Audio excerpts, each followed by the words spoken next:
തൃശൂർ പുതുക്കാട് നവജാത ശിശുക്കളെ കുഴിച്ചിട്ട സംഭവത്തിൽ വഴിത്തിരിവ്. 2 കൊലപാതകങ്ങളും നടത്തിയത് അമ്മ അനീഷ തന്നെ. 12 മണിക്കൂർ നീണ്ട ചോദ്യം ചെയ്യലിലാണ് അനീഷ കുറ്റം സമ്മതിച്ചത്. ഭവിനും അനീഷയ്ക്കുമെതിരെ കൊലപാതകം, ഗൂഢാലോചന തുടങ്ങിയ വകുപ്പുകൾ ചുമത്തി കേസെടുത്തു. അനീഷയുടെ വീട്ടിലെത്തി പോലീസ് തെളിവെടുപ്പ് നടത്തി.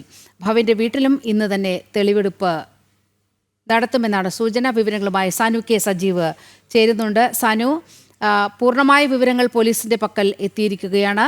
2 കുഞ്ഞുങ്ങളെയും കൊന്നത് അമ്മ തന്നെ എന്നുള്ള വിവരങ്ങൾ പുറത്തുവരുന്നു. മറ്റ് വിശദാംശങ്ങൾ.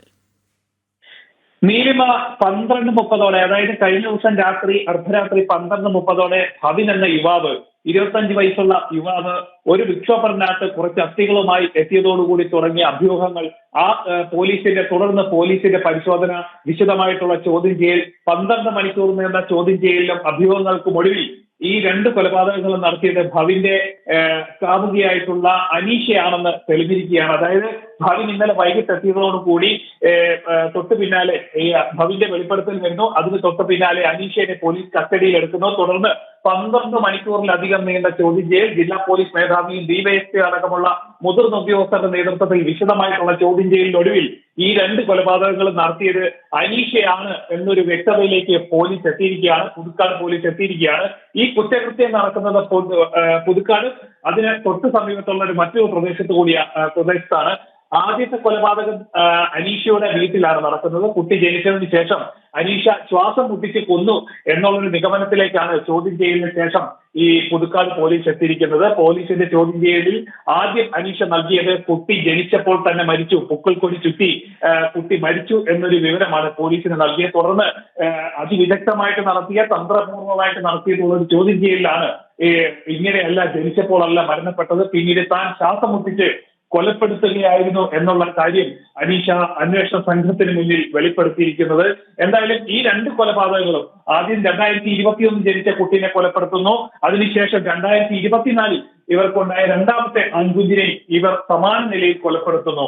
ഈ 2 കുഞ്ഞുങ്ങളെയും കൊലപ്പെടുത്തിയത് അനീഷയാണെന്നും ഒപ്പം തന്നെ ശ്വാസം മുട്ടിച്ചാണ് കൊലപ്പെടുത്തിയതെന്നും ഈ 2 കൊലപാതകങ്ങൾക്കും പ്രേരക ശക്തിയായിരുന്നത് ഭവിനാണെന്നുമാണ് പോലീസിന്റെ ഒരു നിർണായ കണ്ടെത്തലുണ്ടായിരിക്കുന്നത്. എന്തായാലും ഈ കണ്ടെത്തലുകളെ തുടർന്ന് ഈ നീണ്ട ചോദ്യം ചെയ്യലിനൊടുവിൽ ഇന്ന് അല്പസമയം മുമ്പ് അനീഷയുടെ വീട്ടിൽ പോലീസ് എത്തി തെളിവെടുപ്പ് പൂർത്തീകരിച്ചിരിക്കുകയാണ്. തൊട്ടു പിന്നാലെ 9:30 ഭവിന്റെ വീട്ടിലെ തെളിവെടുപ്പും അല്പം മുമ്പാണ് പൂർത്തീകരിച്ചിട്ടുള്ളത്. നാളെ രാവിലെ ഇവരെ കോടതിയിൽ ഹാജരാക്കും. അതുപോലെ തന്നെ ജില്ലാ പോലീസ് മേധാവി നൽകിയിട്ടുള്ള മറ്റൊരു നിർണായകമായിട്ടുള്ള ഒരു വെളിപ്പെടുത്തൽ എന്ന് പറഞ്ഞാൽ, ഈ കേസിന്റെ അവസാനം നടക്കുന്നത് 2024 അതിനുശേഷം ഈ മൃതദേഹങ്ങളൊന്നും കണ്ടെത്താൻ സാധിച്ചിട്ടില്ല. ഈ അസ്ഥി മാത്രമാണ് ആകെ തെളിവുള്ളത്.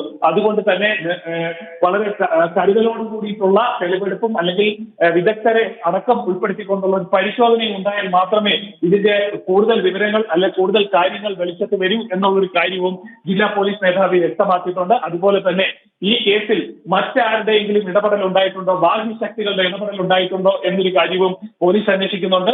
അങ്ങനെ ഒരു അന്വേഷണം നടക്കാൻ പ്രധാനപ്പെട്ട കാര്യം ഭവിന്റെ ഏതാനും സുഹൃത്തുക്കളെ ഇതുപോലെ തനിക്ക് ജനിച്ചിട്ടുള്ള കുഞ്ഞുങ്ങളുടെ അസ്ഥി, അതായത് കൊലപ്പെടുത്തിയതിനു ശേഷം ആ അസ്ഥി സൂക്ഷിച്ചിരിക്കുന്ന വിവരം ഭവിൻ ഏതാനും സുഹൃത്തുക്കളോട് വെളിപ്പെടുത്തി എന്നൊരു കാര്യവും ഈ പോലീസിന് നൽകിയിരിക്കുന്ന മൊഴിയിലുണ്ട്. അതുകൊണ്ട് തന്നെ പോലീസ് വിശദമായിട്ടുള്ള ഒരു പരിശോധന അന്വേഷണത്തിലേക്കാണ് കടക്കുന്നത്. അതായത് മറ്റാരുടെയെങ്കിലും ബാഹ്യശക്തികളുടെ ഇടപെടലുണ്ടോ എന്ന കാര്യത്തിലും പോലീസിന്റെ അന്വേഷണം നീങ്ങുകയാണ്. നീലിമ.